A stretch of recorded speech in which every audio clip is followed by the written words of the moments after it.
Hey, this is Grant with Grant's Rock Warehouse, and today we've got a panel discussion, and we've got a group here that are going to discuss two April wine records, Harder, Faster, and the Nature of the Beast.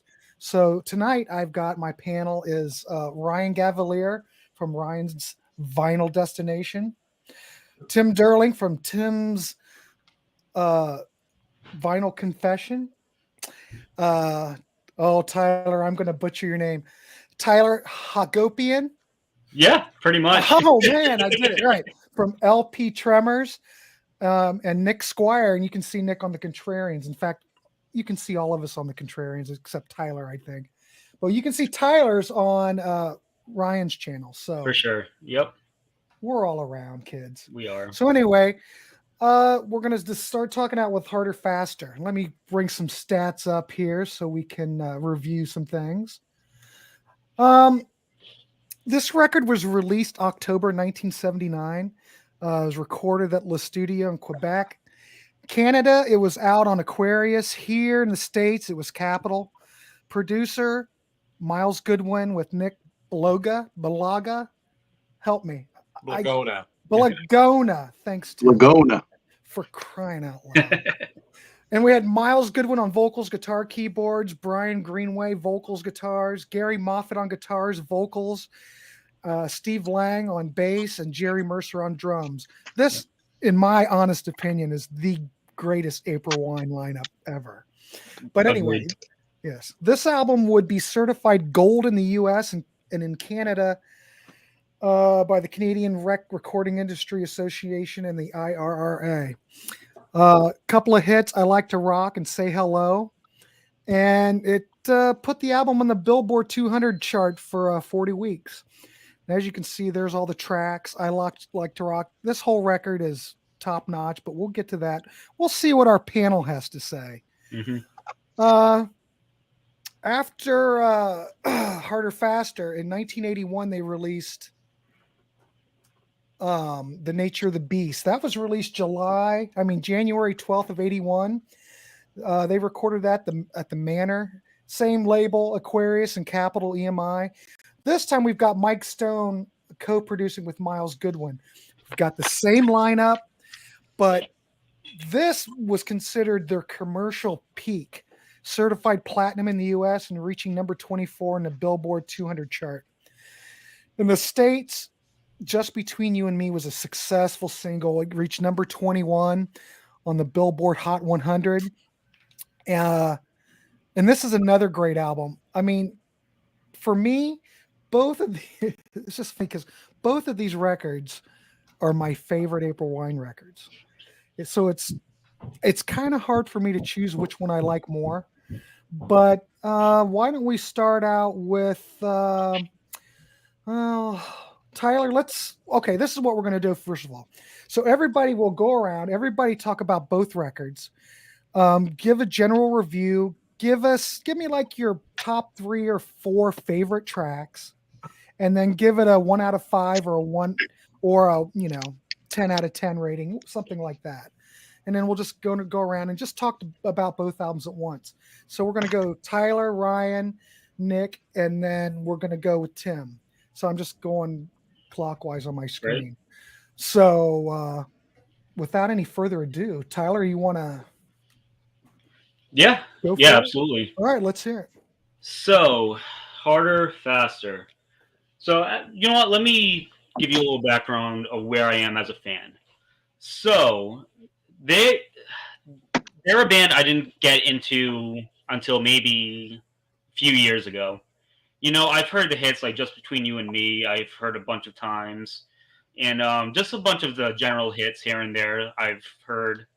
But for some reason, something wasn't grabbing me with April Wine. I'm not sure what exactly it was, but I didn't get into them until about probably like a year or two ago. And I kind of hit myself in the face every time because I don't know how I was not into these guys earlier. But then again, I was listening to a bunch of other random bands like obviously Ryan and Grant, I'm a huge Aerosmith fan. So I was listening to a lot of Aerosmith. I was listening to a lot of Van Halen. List goes on and on. But April Wine was a band that kind of fell by the wayside for me until about a year or two ago. So, harder, faster. And this is definitely one of their heaviest albums, if you were to ask me. This was definitely a change. And Grant, I agree with you. This is probably their best lineup. Oh This, yeah. yeah, and I agree with you as well. These probably are my two favorite April Wine records. There is one I definitely like better than the other, but we'll get to that. So, Harder Faster from 1979. Uh, to tell you the truth, so it starts out with the two hits, of course, I Like to Rock and Say Hello. And to tell you the truth, those are the two weakest tracks for me. I Like to Rock is not a real track I'm totally into, and I really don't like the it kind of goes into the Beatles Day Tripper at the end. I don't know. It's not my. I just think it comes off as cheesy. I think the songwriting wasn't really there. And Say Hello, it's okay. It's not a track. It's not a bad track, but I don't find it too memorable. If you were to ask me, however, it does change with Tonight because I love Tonight. It's a beautiful ballad, and then it gets rocking, and I think Miles Goodwin sounds absolutely phenomenal on this track, and Tonight is definitely one of my favorite tracks on here. A few of my other favorite tracks, for some reason, I love their cover of 21st Century Schizoid Man. I'm not a big covers guy, but when a cover hits, it really, really hits because 21st Century Schizoid Man it is my favorite on this album. I love that cover, and I never say that about covers ever. But I think they knocked it out of the park with it. But a few of my other favorites, I'm gonna Babes in Arms. I love Babes in Arms. It's a nice heavy track, and yeah, but yeah, Babes in Arms, Tonight, and 21st Century Schizoid Man are probably the highlights for me personally.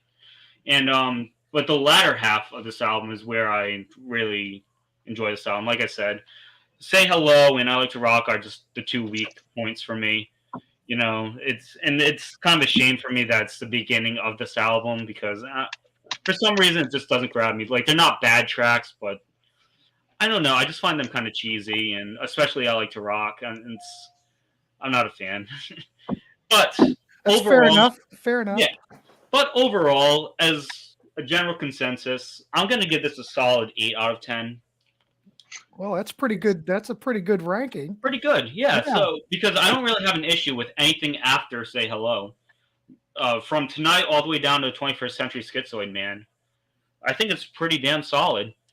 It's definitely them at I'd argue one of their heaviest. Like I said earlier, it definitely is harder and faster than the albums that came previously. And yeah, harder, faster. As a general consensus, pretty damn solid. Now, Yeah, I was going to say, yeah, just to bring this up, if I don't know if anybody knows this compilation, All the Rockers, Yep. but so if this has an alternative mix of I Like to Rock and Tonight that totally different than what's on the LP version. I don't think I've heard that. Yeah. Well, if you see this out in the wild or anything, I Yeah, I'll highly have to recommend look it. that up, And sure. it sounds really good. Awesome. The It's like different you need guitar to hear parts the in it. alternative version of I Like to Rock. That's what you need to hear, Tyler. Yeah. I'm interested. Like I said, it's not; those two aren't tracks I absolutely hate. I can listen to them, but they are just tracks I can just throw out. In my honest opinion, it starts with Tonight and ends with 21st Century. But yeah, I don't have an issue with any other track. But yeah, Babes in Arms is 21st Century, and Tonight are my favorites. So, what's your take on the Nature of the Beast? So, Nature of the Beast coming out in '81. I'll say this right now. This is my favorite one out of these two, and out of every April Wine record. This is my favorite one. It's a power pop masterpiece. April Wine, they're interesting. I should have mentioned this earlier, but if you took Uriah Heep, Status Quo, 70s UFO, Cheap Trick, and the first Cars debut. Put that all in the blender, and you got April Wine. They're power poppy. They're kind of like a boogie rock. They're yacht rock. They're street. That's what I think of when I think of April Wine. But anyway, without further ado, yeah, this April Wine, Nature of the Beast, power pop masterpiece, and I have no issue with any track on here. All Over Town is definitely one of the highlights on this album. Starting out, it's so catchy. The riff is so simplistic but so effective, so catchy. I love the chorus, and it's just all around. It gets stuck in your head. It really does. And I mean, how can you not? Another cover, "Sign of the Gypsy Queen." I mean, that's a hit for a reason. I mean, that's one of my favorite covers of all time. I really like 21st Century, like I said on the last record, but "Sign of the Gypsy Queen," oh my god, that's a track I can't get tired of. No. That's a track I was listening to before I was a real April Wine fan, but "Sign of the Gypsy Queen" is a track I've always loved, and I've loved it. I've learned to appreciate it even more and more as time went on. So "Sign of the Gypsy Queen" is definitely up there as one of my favorites. Another one of my favorites is "Wanna Rock." That track is freaking heavy, man. It's so psychedelic, but it's so heavy at the same time. It's just a psychedelic masterpiece. Doesn't sound like anything on the record at all. It sounds like it shouldn't even belong on this record, but god damn it, I'm glad it is on this record because it's just a psychedelic friggin' blowout. Killer track. "Caught in the Crossfire" is another great one. Like I said, all these tracks, even "Just Between You and Me," that's probably, I still really like the track, but I would say that's probably the weakest track. It is a little hippy dippy, I find it a little bit boring, and I don't know. It's just a track that I don't necessarily go to, but once it comes on to my turntable, I have no complaints, and I'm singing the hell out of this chorus, and the chorus is absolutely phenomenal. But it's a track that I can, it's probably my weaker track, but it's still really good. Another track I would consider one of the weaker ones is "Big City Girls." I just don't find that track too memorable. I don't know. It's just a track that doesn't really hit me. I can't, for the life of me, I can't even remember how it goes really.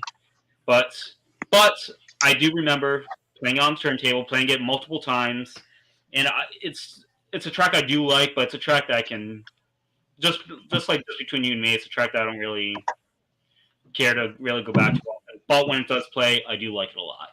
Mm-hmm. So yeah, that's my 50 cents on "Nature of the Beast." I would give this a 9 out of 10. I think this is a really damn good record. Power pop masterpiece, like I said. And yeah, "All Over Town," "Sign of the Gypsy Queen," and I didn't even mention "Crash and Burn." Oh my god, that track is heaviest on the album. Oh my god, I love "Crash and Burn." So yeah, "Crash and Burn," "All Over Town," "Sign of the Gypsy Queen," and "Wanna Rock" are probably my favorites on this album. But you also have "Future Tense," which is, it might be a little dated. It might sound like that, like a typical sound from 1981, but god damn it, it's still a great track. I love the effects on it. I'm a sucker for that like robotic future tense in the chorus. I love it. I don't know why. It's something that on paper I shouldn't be into, but I just think it's really cool. I think it's very unique. And so April Wine, "Nature of the Beast," that's how I feel. Production wise, I think it's very well recorded. Actually, even though I like this album better, I think this was produced better. I think it's just a little bit more raw, a little more street. Whereas this one has that typical 80s commercial sound. However, it's not like, for example, Grant Ryan, "Permanent Vacation." It's not like, it sounds like real drums. It sounds like real guitars. But sorry, Ryan, I know you love that record. But anyway, April Wine, this is "Nature of the Beast." It does have that commercial 80s sound, but it sounds like real drums, sounds like real guitars. Produced very well. 9 out of 10, man. This is just a great record. Excellent. And Excellent. I was listening to both of these on and off right when you mentioned the April Wine thing. I was Mhm. listening to these records back and forth, and I just felt like I was going back to this one much more. And Because you hadn't really listened to the April Wine when I threw out this topic, so you kind I of had was right. no, Oh, you were. I was yeah. Like I said, I wasn't into them for the longest time, but it was till about a year or two ago where I started really getting into them, and then when you messaged me, I was still listening to them quite often, but not Right. as much as some other stuff. If that makes sense. Yeah. But once you mentioned April Wine thing, I was all over it. I was really going back to these albums, listening to them. I think I just think I love. I don't have too much things to say about these two records that are considered negative. Just a few tracks that I could really go without. But all in all, I think both these are very solid April Wine records. Both of those have to be my favorite April Wine records for sure. And yeah, that's my generalized review on both of these records. 8 out of 10 for Harder Faster, and 9 out of 10 for Nature of the Beast. Excellent. Thank you so Badass album much. cover Great too. I love review. this album cover. Yeah. BM Bolt said these are two of his favorite albums. Harder, Faster's a little harder and faster though. I It prefer is. that Oh, one. it is. It definitely is. Yeah. And he also saw them on the Harder Faster tour opening for Styx. So that was probably, I'm going to assume that was a Cornerstone tour. But I saw them on the Harder Faster tour where they opened up for the Scorpions, and then Did you? Wow. yeah, it was April Wine, the Scorpions, and then Sammy Hagar. The ticket price was $5. What? Oh my God. One of the best concerts I'd ever seen, and April Wine was just absolutely phenomenal. I I mean, they bet. were doing those triple guitar leads. They played. I mean, it was absolutely one of the greatest concerts I'd ever seen. I bet. And then Jody says she loves that song, and I know what song she's talking about. Just Between You and Me, I know she's talking about. I like it. It is a good track. It's just a track I don't really go back to on that record much, but Yeah, it's a good track. it It's a is. nice ballad. All right, Ryan, what do you got? Let's hear it, Mr. Vacation. Yeah, so I'm over in Anna Maria Island in Florida for the week, and I've been listening to these April Wine records repeatedly, so I could give a pretty good review of both of them. I said before to you, Grant, even though I've known April Wine for a long time, Right. I'm not really a big fan of theirs, but I wanted to go and revisit these albums and see how I'm feeling about them now. I first heard April Wine probably when I was like 15, maybe. So it was probably about 10 years ago. It was the Nature of the Beast album. My dad showed me it. I thought it was decent. Wasn't like overly moved by it, but I thought it was good. And I don't know. So is that my computer doing it? It started when you started talking. Now it's not doing it. This is the beauty, folks, of a live stream. Absolutely. Give me one sec.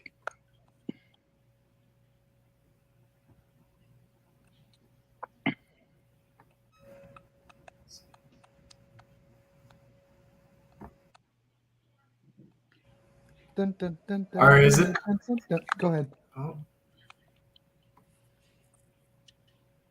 Hello, hello, hello. All right. Just keep going. It's okay. Yeah. It's not that bad. You're all right. Yeah. All right. So, yeah, I listened to the album. Wasn't overly moved by it. I've revisited them multiple times over the years, and they've just never been a band that moved me a whole lot.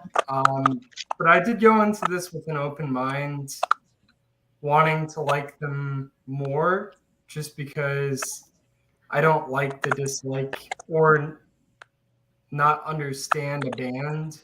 So, yeah, I went in with an open mind, listened to both of these albums a few times. I'll start off with Harder, Faster.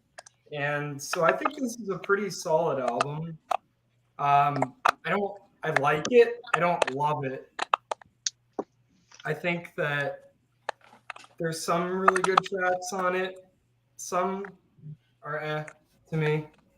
I agree with Tyler. I think I Like to Rock is kind of cheesy, especially when the whole like I can't get no satisfaction day tripper thing happens at the end. Yeah. It's just silly to me. Even before that, wasn't a track that really. Well, when that came out, it was cool. It's unique, but I don't. Yeah, I don't know. I think that it's all right, but not one of my favorites. I actually do like Hello Tonight, though, or Say Hello. I mix a few tracks together. Say Hello. I think that's a really good pop track, and I think they actually do pretty well with pop songs, at least on this album for sure. And I think it has a really cool like guitar tone to it. I think the vocals are really good on it. And I think Tonight's also a really solid song. Ladies Man, I think is all right. I don't love it, but it's good. It just sounds like they want to be like Kiss or something, but it's not as good. Before the Dawn's decent. I liked Babes in Arms. Better Do It Well was good. And then the 21st Century Schizoid Man cover, I think, is good. I mean, I just think it was kind of pointless, honestly, because like the original version of that song is so special, and it's from one of my favorite bands of all time, King Crimson. And I think that even though the King Crimson version came out 10 years before this one that version aged a lot better than this one did. I think this one's a little silly at times, especially with the vocals. They don't have the same powerful effect that the original did. I don't really like the guitar during the verses too much. It is kind of goofy compared to the original version. But once they start going into the instrumentals and stuff, really solid, but it's basically note for note with the original version. So it's just not really, there's not much of a point to it. But I might sound like I'm harsh with this album. I still like it though. I just don't love it. I think that it's a solid rock album of like second-rate rock band. Like, and I'd give it probably like a 7 out of 10, maybe. It's good. It's just not great for me. And I probably will revisit it more in the future, and maybe hopefully like it more. I mean, I know there's a lot of people who really love this band. Maybe I just need to spend more time with it, but right now I'm just at the point where I think it's good, but not great.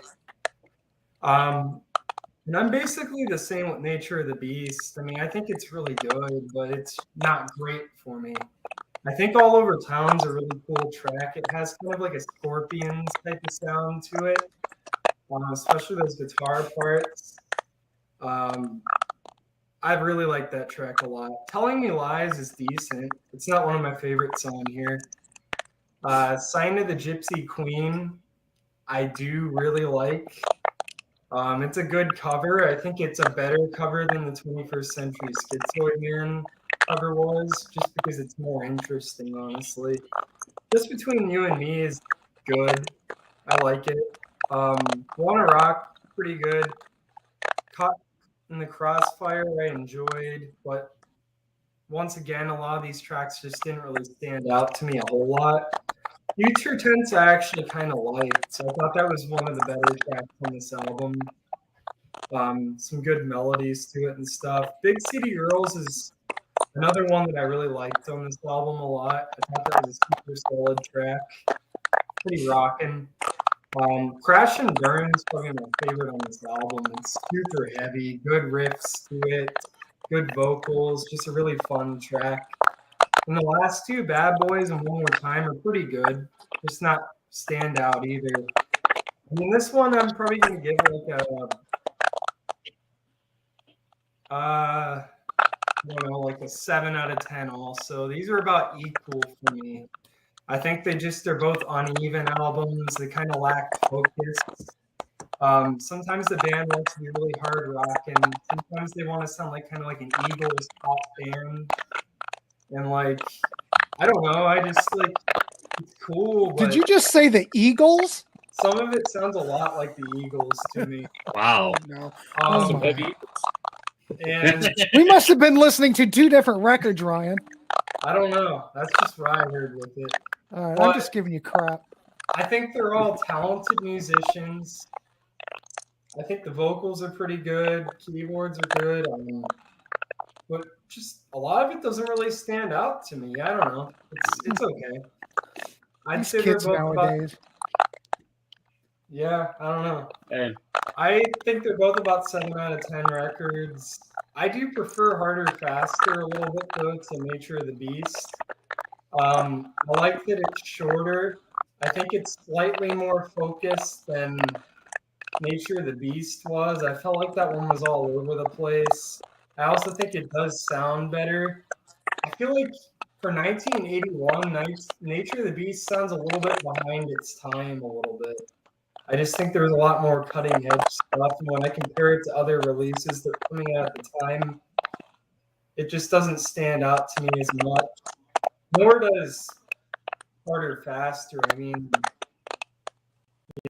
there's just a lot of better stuff coming out, in my opinion. You know, you had Judas Priest on Top of the World at that point.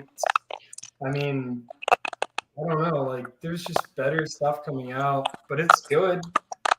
I'd probably revisit it more, and I'd be curious to look at more of their albums too and grow with the band a little bit, just because I think there's some really good stuff there, and I'd like to know them more. Well, we may look at Power Play and Animal Grace, and sure. we can All probably right, crank out 2 more shows with April Wine in this period, or this particular band lineup. You know what I mean? Yeah. Yeah. I don't. Well, think that's a good review. I mean, 8 out of 10's not bad, or I said 7. That's 7. not bad. Yeah, 7 out of 10. Yeah, well, that's all right. Yeah, I mean they're good albums. I enjoyed them. I Mhm. listened to them multiple times, and there's nothing on the albums that I think is bad. Right. They have that going for them. It's just some tracks are great, some are good, some are okay. And Okay, that's just where it's at for me. that's They're fair. not Aerosmith. That's No, they're not. Well, we're not doing an Aerosmith show, Ryan. You gotta At let least that you don't go. have just play. That's When we've done so many Aerosmith shows, it's hard to do a show on someone else. Oh, I know. I'm just playing with it. All right, good review. I appreciate your whole input on that. For sure. Nick, I'm anxious to hear what you have to say. Yeah, thanks, Grant. I'm still hearing that chatter. Should we maybe Yeah. mute or something unless we're talking? Someone's making noise. I was thinking maybe if we mute it. But there, it's gone. Here's the thing. Hey, Grant, I love this assignment. It was right up my alley. I consider myself a student of April Wine, not an expert on April Wine, so I really enjoyed it. And as sort of a contrast to Ryan, I feel that April Wine is what a rock band should sound like. You've got guitars. Hell yes, Nick. You've got guitars. You've got great vocals. We're not trying to reinvent the wheel musically. It's fun music. It's not overly complicated. And that's sort of just at the outset, just generally. April Wine was all over the place growing up on the radio in the early and mid 80s in my corner of the world. So I got to hear all the hits. I think that sort of the hair bands and hard rock bands of the mid 80s kind of pushed them aside, and you kind of forgot about them because there's only so much bandwidth, I think, that could handle that kind of music. But, so by 86 or so, they were sort of forgotten about. And you've got Whitesnake and Motley Crue and Poisons and other classic rock bands taking their place. In high school, I played them in the band, just between you and me, sans the French verse. But I enjoyed playing them. They were fun to play that song. And that's the one thing, if you're a musician, I listened to these 2 albums and boy, I would love to learn these songs. They sound just like they'd be a blast to play. The bass, the guitar, the drums. You've got twin lead guitars. You've got all sorts of stuff going on there. You got triple guitar players. But so I played them in a band. And then in 2000, I saw a triple bill of Styx, REO, Speedwagon, and opening the show was April Wine. Didn't even know they're on the bill. And I enjoyed Styx. I enjoyed REO. But at the end of the concert, I said, I would love to see April Wine again. Because they came in, they only had 35, 40 minutes, blasted through hits, sounded great. You still had, well, Miles and I think Greenway was still playing guitar and Mercer was still on drums. Mm-hmm. And they were just fantastic. It was such a pleasant surprise. Not that Styx or REO were an issue, but they were great. I just wish and that's the thing too.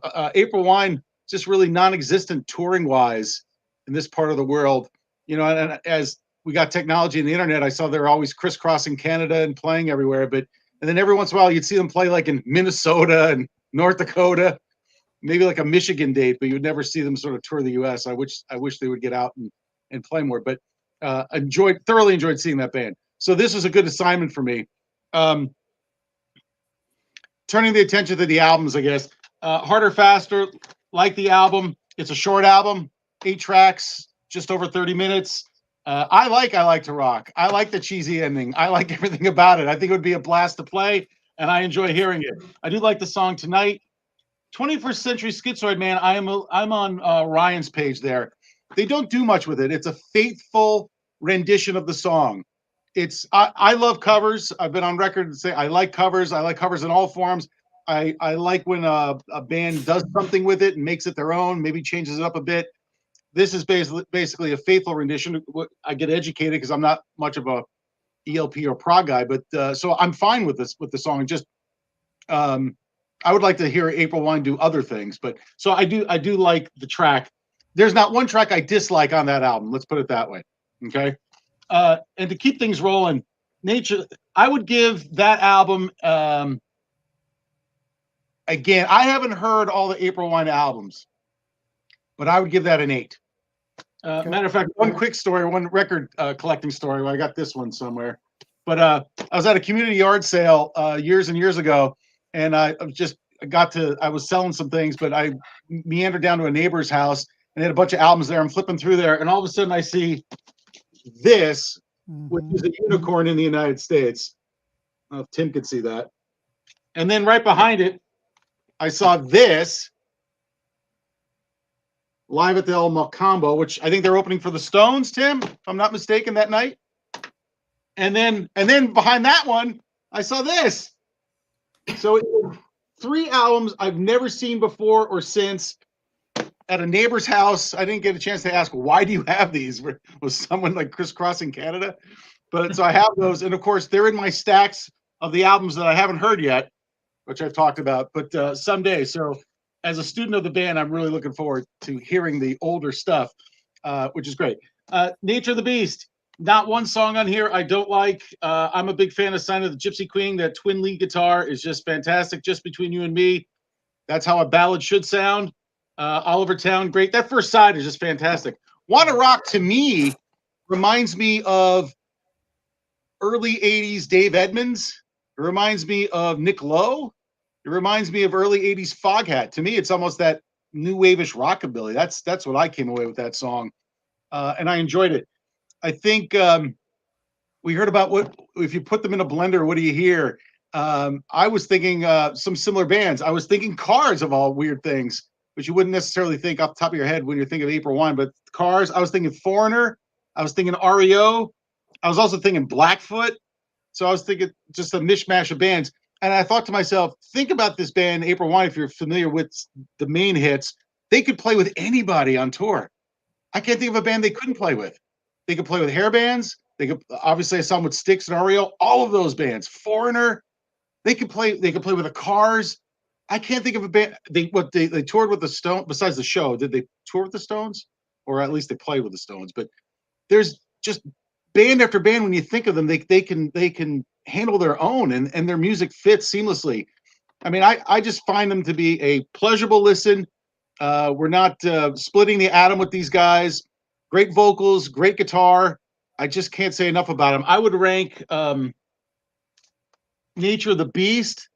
I would give this a 9 and maybe a 9.5. That's how good it is. To me, that's how good it is.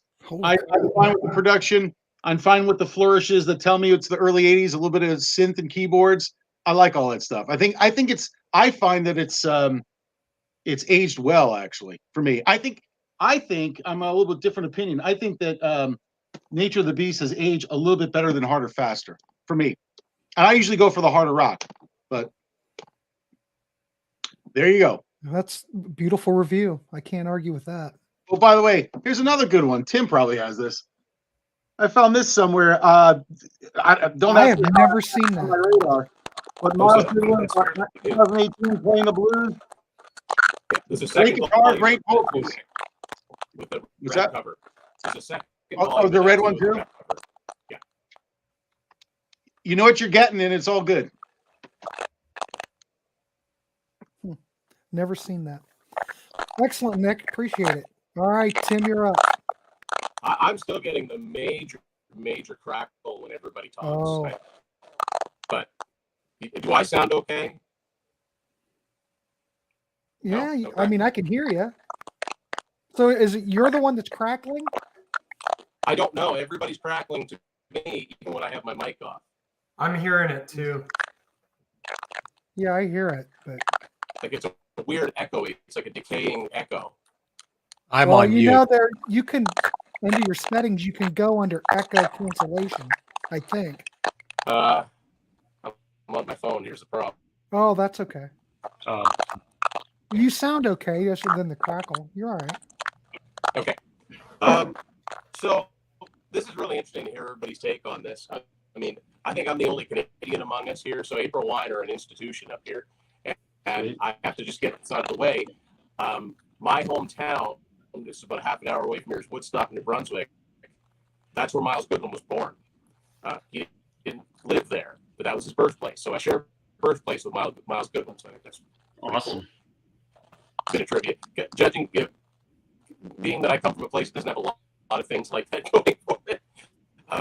But anyway, I grew up hearing April Wine on the radio, probably hearing like Just Between You and Me when I was 7. You really couldn't escape that song. That was like the radio song. I didn't really get into the band until like the early 90s. And if you're going to explore this band's catalog, it's an interesting band. And I would not start with the early stuff because you'll be like, whoa. Like, Yeah, it's different. Really, really different. Right. It's kind of, some of it is almost kind of folky and really like, and Nick raised a good point. They could tour with everybody because they were kind of all over the place until that lineup solidified, the classic lineup, which is what we're talking about. But that didn't solidify until 1978, the first glance. And that was like their 6th or 7th album. They've been churning out albums. Not all of them came out in the States. Some of them just did come out in Canada. Actually, all those ones that Nick held up did come out in the States. Stand Back came out on a label called Big Tree, which is distributed by Atlantic. And The Whole World's Going Crazy and Live the Macambo came out on London Records. Now, I'm not sure which versions Nick has, but it's funny that you talk about Live at the Macambo, that Stones just released the full Live Macambo concert. Well, April Wine opened that show, which is kind of cool. The Rolling Stones called themselves the Cockroaches, I believe.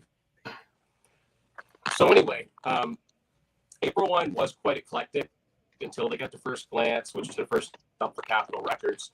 It didn't go gold, but I've heard that it's close. It contained Roller, which was a big FM rock staple, and it was really the first album where they decided to sort of commit to hard rock all the way through. It's the first one they had the 3-guitar attack with Miles Goodwin, Gary Moffat, and Brian Greenway. Anyway, enough of the history lesson. Harder, Faster. Quite possibly, if not my favorite April Wine album, then my second favorite, and the other one is an album that was way in the future. But this album, I don't think there's a bad track on it. I absolutely love I Like to Rock. To me, that's an anthem. That's an all-time anthem. I love the changes in it. I love the drums and the guitar in it. And to me, the quoting the Beatles and the Stones is simply paying tribute. And actually, later years when you'd see them live, they'd actually do bits of those songs and then go back into the end of I Like to Rock. But Grant raised a good point. The version that's on All the Rockers, there are guitar parts in there that you don't hear on the studio version. There's like picks, slides, things like that. And if you're a Rush fan too, check out the video for I Like to Rock, because they did that in the studio in Morin Heights, which is where Rush did most of their albums. But if you see the Tom Sawyer video or Limelight, they're playing in the exact same studio. Rush is playing there in the winter time. April Wine's playing there in the summertime. But it's the exact same studio. It's pretty cool. Nice. And that video you mentioned for I Like to Rock is the long version or the alternate version that's on here. So it's easy. Just go check out that version on YouTube. And that version, to me, is the ultimate version of that track. Yeah. I'm glad that they put it out in some form or another. I'm honestly not overly familiar with King Crimson, but I absolutely love their cover of 21st Century Schizoid Man. I've seen them do it in concert. They're one of the tightest bands I've ever seen. I didn't get to see this classic lineup, but Miles Goodwin and Brian Greenway are still in the band. When I saw them, Jerry Mercer was still with them. And to see them do live all of those complicated stop on the dime changes, like like never missed a beat. Like all just kind of looking at each other, like kind of doing it by feel. Awesome. I guess my favorite songs, and my 4 favorite songs, would be I Like to Rock. Say Hello, I didn't like it when I first heard it. That's not what I was familiar with hearing on the radio, but it really grew on me. It's got this weird bubbly guitar going on through it, and I like the fact that they kind of play with the time a little bit. It's not, I don't know if it's not 4/4, but it doesn't sound it. And I like how the bass parts, you talk about learning the bass to these songs, Nick. If you listen to Say Hello, the bass will drop out. It won't always do like it'll leave a note out and then it'll put it in the next time. I love Before the Dawn. Before the Dawn and Schizoid Man are Brian Greenway singing lead. He's got perfectly fine lead singer in his own right. Before the Dawn is this sort of semi-ballad, but it's dark. It's got heavy parts. It's got light parts. And Schizoid Man. So Before the Dawn, Schizoid Man, I Like to Rock, Say Hello. Probably my 4 favorite songs from this album, but I don't think there's a stinker in the bunch. This is a solid 10 for me. Awesome. Nature of the Beast. So Nature of the Beast, their biggest album, their only platinum album in the States. I think it's funny. The 2 albums we're talking about, they're the only April Wine albums that's certified in the States. So Nature of the Beast is platinum, and sometime in 82. Sorry, my phone's acting up. I'm in 82. Where did I go? Oh. Uh-oh. Back. There, you're back. Okay, where did I cut off? 1982. Okay. Yeah, Harder Faster was certified gold in 82, so it was like steadily selling, and probably the success of Nature of the Beast helped it along. Oddly enough, Power Play didn't certify, and I think that the reason that they don't they had a good run in the States, but I don't think they were as popular in the States for long enough to justify coming down and doing long tours. It's too bad. They fit right in on those package tours, and they're road dogs in Canada. At least they have been. They're the band. I've seen them 5 times. They're the band I've seen in concert more than any other band, and I actually didn't start seeing them until like 94. So if you're up here in Canada and you're in your 40s or older and you're a rock fan and you like April Wine and you've never seen them, then you've never tried, because for a while there they played everywhere, right? So Nature of the Beast. It's interesting. I don't mind the production on Nature of the Beast, but it definitely doesn't sound like a Mike Stone production to me, which makes me think that Miles Goodwin had a lot to do with the decisions that were made. He also co-produced Power Play and Animal Grace. None of those albums sound the same to me. My wife said something interesting once about April Wine, because we were listening to, we were doing some work around the house. We were listening to this oldie station that played a lot of 70s stuff. And like I said, before the late 70s, their stuff was very, very eclectic. And she said, "Who's this?" And I don't even know what song it was. I said, "It's April Wine." She said, "I never know when it's them." So now I know them. I can pick them out. But I understand what she said, because they're kind of stylistically all over the place. But they kind of settled into a rock/hard rock style at this particular point in time. I mean, don't forget they played Donington. They're on that Donington album that came out, I think, in '81. That's got the Scorpions and Riot and Touch, and yeah, there's a really good live version of "I Like to Rock" on that album, on the Donington album. So they could hold their own against heavier groups. And on this album, they've got two of their heaviest songs ever, "Future Tense," which is just a pounding riff, and "Crash and Burn," which was, double time, not thrash, but boy, it's what they would have called over the top back in the day. I mean, you could put that song next to like "Kill the King" by Rainbow, and you just didn't have songs that were that fast, especially considering it's the same album that "Just Between You and Me" is on. "Just Between You and Me" is one of my favorite power ballads from the '80s. I love the fact that it's just solid electric guitar. There's actually very, very little keyboards on either of these albums. They definitely use keyboards on some of their other albums, but for the most part, it's just all guitars. Maybe they're mixed a certain way, and those sometimes the harmony guitars kind of sound like keyboards, but it's pretty solid guitar all the way through. One of the things I always liked about the liner notes for "Nature of the Beast" is that it indicates who does the leads, which is kind of a nice touch. I know Judas Priest would do that too. "Silent Gypsy Queen." Most people don't even know that's a cover because it was originally done and written by a guy named Lawrence Hudd in the early '70s, and it's more of a folk song. They heavied it up, and I can't get tired of that song. Love the guitar solo. I love the dynamics in it, and these are undoubtedly fun songs to at least try and play. I can't play them very proficiently, but they're just within my reach of trying to be able to figure out how they go. Yeah, "Oliver Town" is great. Now, the reason I like "Harder, Faster" better than "Nature of the Beast," and this is just my opinion, is the two side closers on this album. "Caught in the Crossfire," "War of the Empire." Look, I love Star Wars. I don't need to hear a song about it. You talk about a song that's cheesy and dated immediately to its time. That wasn't a great move. As a matter of fact, you can get like a budget version of "Nature of the Beast" that doesn't have that song on it. So it ends with "One Rock," and then you flip it over to side two. And I've never been a big fan of "One More Time." There's something kind of just sing-songy, and it's like they ran out of ideas, but it sounds "One More Time." It's, "Guys, we need one more song." Oh, here it is. It doesn't sound like any thought was put into it. Other than that, I think it's a really, really solid album, and I'm going to give it a 9. Awesome. That's great. Can't beat that review. John, you ready to go? I'm gonna try. Hopefully, I Oh, sound boy. okay. You sound all right. All right. So mine's gonna be There's pretty that generic clicking here. sound again. Yeah. Go. Okay. All right. I right. muted Tyler and it went away. I don't know. That might have been it. I'm Anyway, not putting the blame on Tyler. I'm just yeah. I'm just gonna say, just to begin with, both albums, I'm gonna say 7 out of 10 for me. okay. I personally like "Harder, Faster" better. "Nature of the Beast" is okay.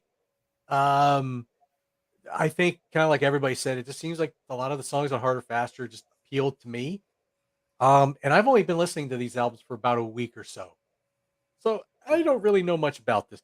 The only song I can honestly say I ever heard from April Wine was when I was in junior high school, and the big single from, I believe it was the Power Play album, if I looked it up correctly, "If You See K." Nice little play on words. So, anywho, that was the only song that I had actually heard, because I guess I heard it on the radio, and I guess I remember some of us kids were singing that in the classroom or in the hallways, and I guess a teacher overheard that, and they were like, don't sing that song. That's I don't think we realized what we were singing. Anyway, I personally liked the tribute in "I Like to Rock." I thought that was good. There was a lot of good mid-tempo rockers. Let's see. Now I'm hearing the echo. Sorry. I thought otherwise everything here sounds really good. I think the thing that I heard a lot is there's a lot of lyrics that seemed really cliche, but maybe they weren't cliche yet, because it seemed like they were it just seemed like I heard a lot of these lyrics down the line a little bit more. So I think that's something that I always thought was kind of interesting. Um, I like the I actually haven't gone back to listen to 21st Century Schizoid Man by King Crimson yet, but I thought it was pretty impressive that they did that cover. I liked the musicianship. It showed that they were, yeah, they could be a 70s party band, but they could also do pretty good musicianship here too. So I thought that was really good. Um, a Ladies Man, I thought was had a good ZZ Top like groove, a lot of blues boogie kind of stuff. I saw a lot of that in these albums. One thing I want to say about Sign of the Gypsy Queen, I love the vocal harmonies on that song. I just thought I thought those were really, really good. Um, Wanna Rock, I thought was kind of a good bluesy 50s amped up kind of feel. Um, I thought Just Between You and Me sounded kind of cheesy, but it is a really cute song. It's pretty nice. I do like it. Um, really, I don't think I could tell the difference between either album. So to me, this could have been like one big double album, and I think it would have been pretty much the same. Stylistically, it was pretty much the same. Hence why I just stuck with a 7 out of 10. So not so much of an impressive review for me, but then again, I've only been listening to these for about a week or so. So they're not quite as ingrained in my DNA as some bands. Now, I will say, where with Grant everything comes back to Cheap Trick. With me, it's going to come back to Wasp because on the Live in the Raw album, they have a song called Harder, Faster. So there you go. That's See, my it all little. comes back to Wasp. For me, it all comes back to Wasp. So that's all that I got. I'm going to say, like I said, 7 out of 10. They're both good albums. I really certainly would like to explore the discography a little bit more. And Well, since the go next ahead. couple days I have nothing better to do, I may just do that. So, All right, I'll give you an assignment. uh-oh. Listen to First Glance and Power Play. I think those two will do next. I mean, technically, it should have been First Glance and Harder, Faster together, and then Nature of the Beast and Power Play. But these two records just seem to go together so well. But I think if we do this again, we'll do First Glance and Power Play. Yes. But you were saying if you see K, do you remember the song Enough is Enough? If I don't know. Because that was played quite a bit on the radio.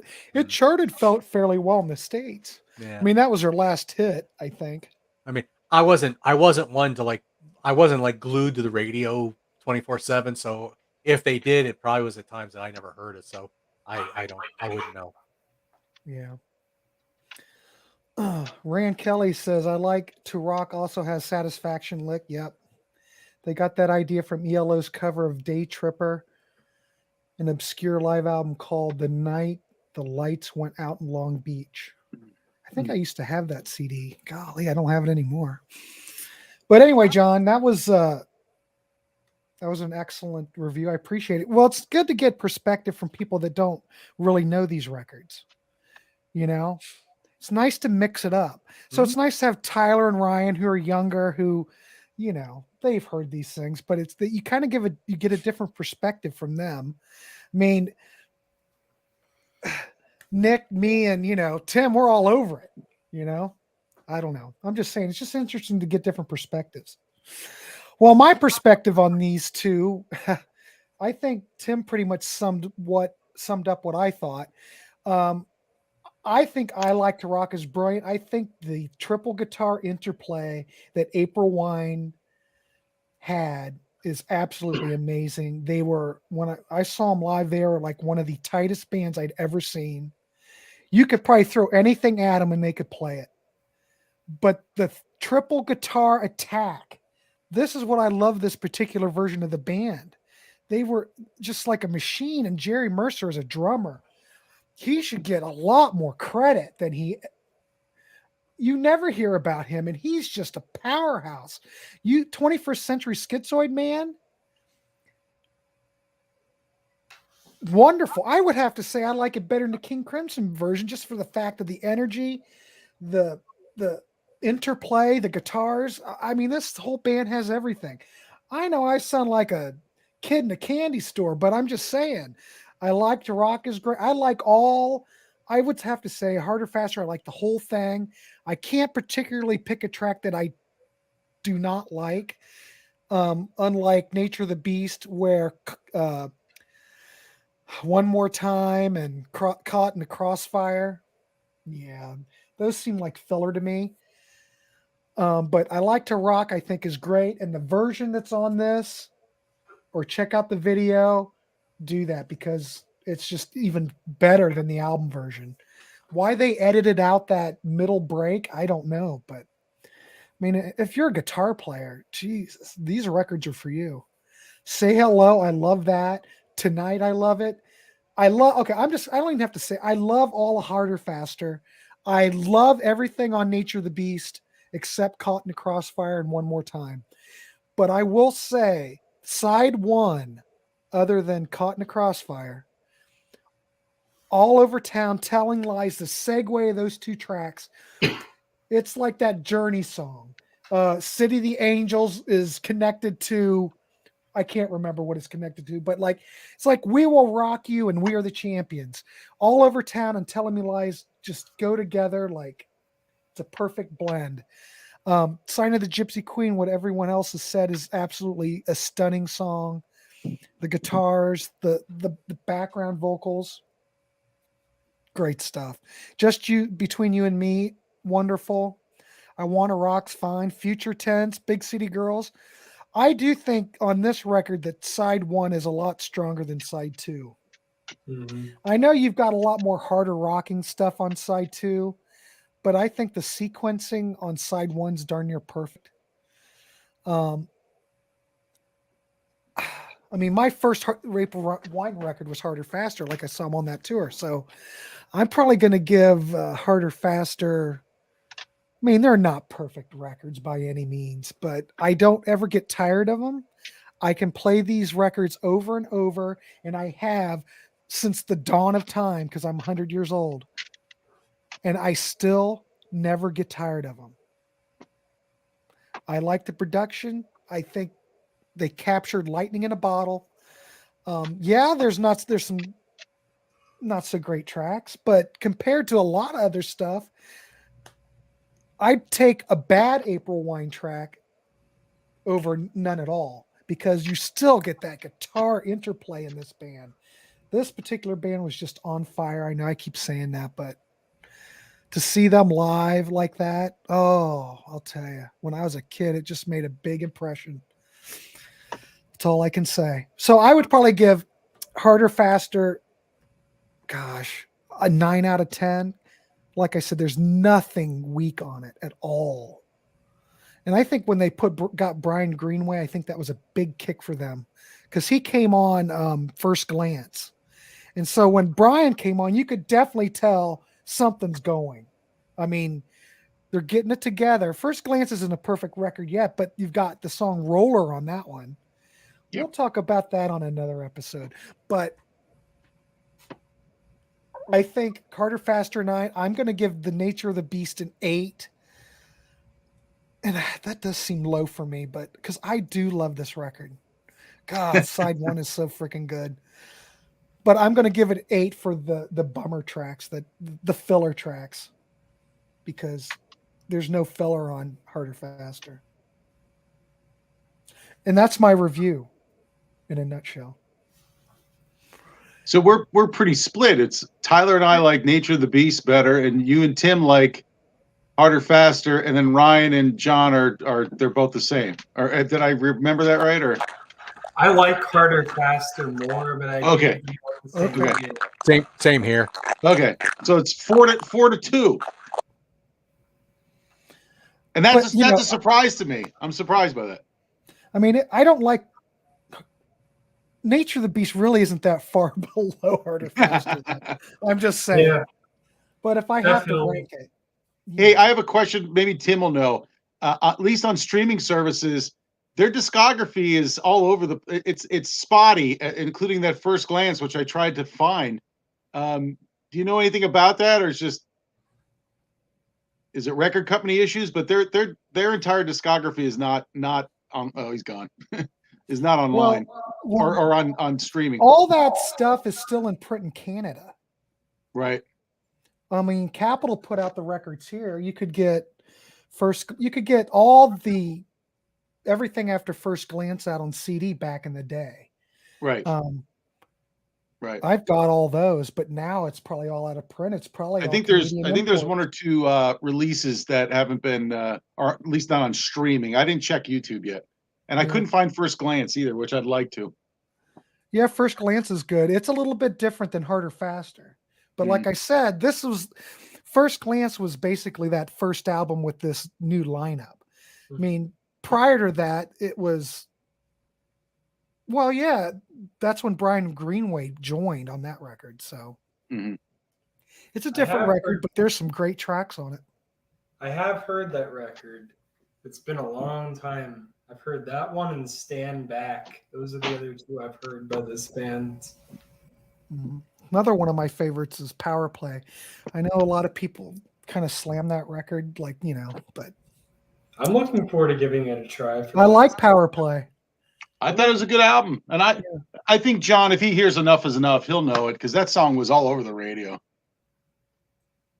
Yeah. I'll look for it. Yeah, you probably have heard it. But anyway, that's my assignment. I say we look at First Glance and Power Play. Definitely. Oh, like in a month or something or whatever. Why that not? And the assignment is let's get them to play the States. Problem is, it's not the 3 guitar lineup. The only people that are in the band now that from this version are Miles Goodwin and Brian Greenway, I think. But I think they have another guitar player, so there's still 3 guitars. No, I think there's just 2. I'll check. I mean, I could be wrong. I mean, they never come down here. So no, I know. I don't know. They're kind of obscure at this point. So I wanted to do a show on it, try to get April Wine some love, because I think these are great records. This is a band when other people hear them, they seem to like them. I mean, they seem like this band. I forgot about these guys. These are great hits. Right. So yeah, I get it.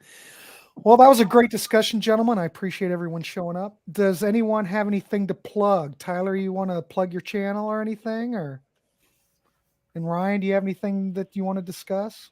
Go around. Yeah, go ahead. Tyler, go ahead. Yeah, so I have my channel, LP Tremors. Can you guys hear me okay, or am I? You sound good. You're good. All right, cool.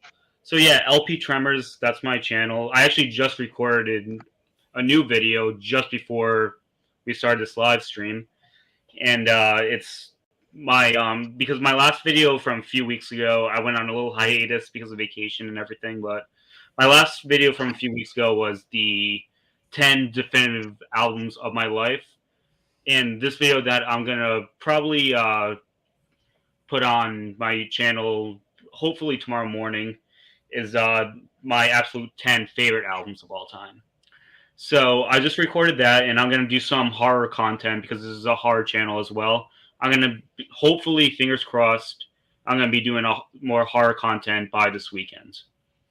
So LP Tremors, like, subscribe. Yeah, that's pretty much all I got. Ryan, what you got?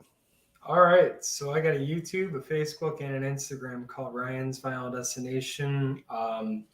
And so I have a lot of things coming up. On Friday, there will be the second episode of the Police series that I'm doing with Grant and John the Music Nut. That'll be premiering at 8:00 Eastern on Friday. It'll be about the albums. Zenyatta, Mondada, and Ghost in the Machine. And so that was a really fun episode. And then also coming up, little announcement, I am thinking of doing some movie content as well. And I've been talking to a few guys, Tyler and John, and my friend David. We're gonna be working on some stuff movie related as well. It's been something I've been thinking about doing, but just trying to find people who would also want to do it, just because I do really love movies along with music. But we're gonna keep doing the music series as well and other videos. I know there's gonna be an Iron Maiden video coming up on the 11th that we'll be recording, making a best of their songs, and in the future there'll be a Queen series coming up, and Alice Cooper, and a ton of other bands. I want to do some more genres of music too, not just classic rock. I mean, we've kind of dipped into it with Sly and the Family Stone and Prince and stuff, but I want to start doing some series of some more unique music as well. And on the Facebook and Instagram, you could see written reviews, you could see reels. I share my Sea of Tranquility reviews that I write. And I also just today showed a store that I went to down in Florida, Jerk Dog Records. I took some pictures, wrote a review on the store and stuff. I'm planning on doing more of that with stores that I go to as well, just getting some pictures, writing about the store and stuff, because I think that'd be cool way to give some exposure to other stores out there. But that's all I've got right now. And you can find me on Grant's channel and John Clauser's channel, The Contrarians, Rock Fantasy, which I'll be doing in about an hour, and etc. Double booked. Yeah. Nick, are you going to be up on any certain channels? Contrarians, any shows coming up? I guess I think they're going into the next planning stage for the next round of Contrarians. That's where you'll find me, and you'll find me here. The only other thing I've been doing, it's a mini plug, but if anyone goes on streaming services like Spotify, I started making playlists to amuse myself. But if you go on there and look up Nick S. Squire, I'm trying to do playlists where you'll never find it curated by Spotify. If that makes any sense. So either it's an odd vocalist or odd combination of bands and stuff. So that's what I've been fiddling around with on there, and it's mostly in the hard rock vein. So you might go on there and see. I've got Mike Harrison from Spooky Tooth and Nikki Moore, who sang with Samson and Mammoth and all these other bands. And so I try to find some artists and some things where it's hard to curate just by looking at Spotify. Steve Marriott, I've got tons of Marriott on there too. So you go have a blast on my playlist. Sweet. And I didn't get to introduce John Clauser with his channel, My Music Corner, because he was a little late. Anyway, everyone, John Clauser. John, what do you got coming up on your channel? Nothing yet. I'm going to be doing something with Peter this on Saturday. Oh, cool. We're going to be doing, well, it's kind of like, it's almost like this for me. This was a little bit of a homework assignment for me. So we kind of did the same thing where he picked a band from Australia that he thinks I should listen to, and I picked an American band that I thought maybe he might like. So for those who haven't heard me talk about this before, yeah, just wait until you wait till you see the episode. I think it'll be a good one. Super. I feel like I've got a couple of others that I'll be guesting on. I don't have anything planned yet for my channel. The reason I was a little late is I was just getting back from the doctor because I tested positive for COVID. I almost wanted to wear a mask, but I figured I could. Well, John, you might have been tested positive for COVID, but you look great. Thanks, I appreciate that. Welcome. We just let's see. Recent video on my channel was I got Grant, I got Ryan, Todd Evans, and Peter Kerr from Rock Daydream Nation to do a little known band called Love Coma. If you haven't checked that out, man, give that album a little, check the video out, and then check out their album. You can certainly find it on streaming services. I really think you would like the album. Other than that, I don't have nothing else to plug because right now, although I've got some time, I might come up with something to throw out there since There you I go. ain't, Now I the ain't, time to I do ain't that. going anywhere for the next few days. I'm home, so I Well, might there you be go. I might be doing something. But anyway, so there you go. That's all I got. Cool. And thank you for having Excellent. me on. And sorry for Hey, it being a was little late. fun. No, no big deal. We had a panel. We were good, you know. Glad you could make it though. Okay, well, on my channel, I've got a crap load of crap coming up. Todd Evans and I are going to do a discussion on the band Let's Active, which was a vehicle for Mitch Easter. If anybody knows Mitch Easter, he produced the first two REM albums, and he was in Let's Active. Has a recording studio in North Carolina, I believe. And we're going to do the show on the second British invasion. So everybody's going to go, Grant, what do you mean the second British invasion? Well, everyone already knows about the first one with the Hollies, the Beatles, the Stones, you know, the first British invasion. Well, there was also another British invasion that happened in the early 80s. So in the early 80s, it was pretty much spawned by Duran Duran's success. So you had Duran Duran, Howard Jones, Talk Talk, Thompson Twins, Flock of Seagulls, Culture Club. I could keep going. So we're going to pick our three favorite second British invasion albums and talk about those. That's coming up. Bicycle Legs and I are doing a show on Devo. That's coming up. And Todd Evans and I are also doing, we've got another interview lined up. Todd and I are interviewing Vanessa, who was the lead singer for Pylon.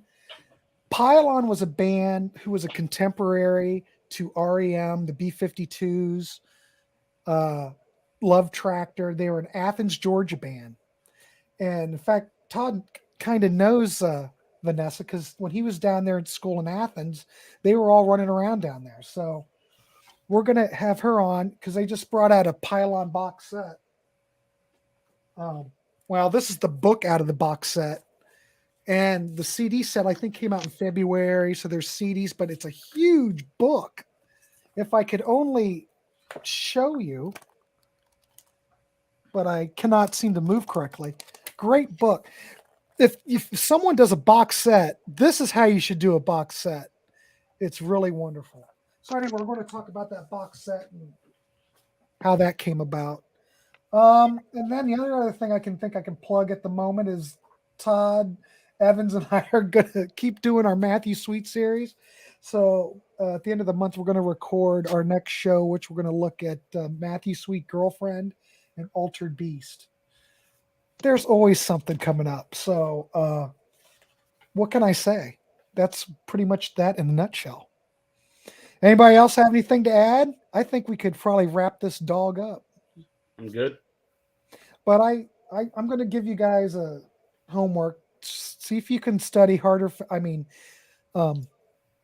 Power Play and First Glance. And we'll look at those like in a month or so.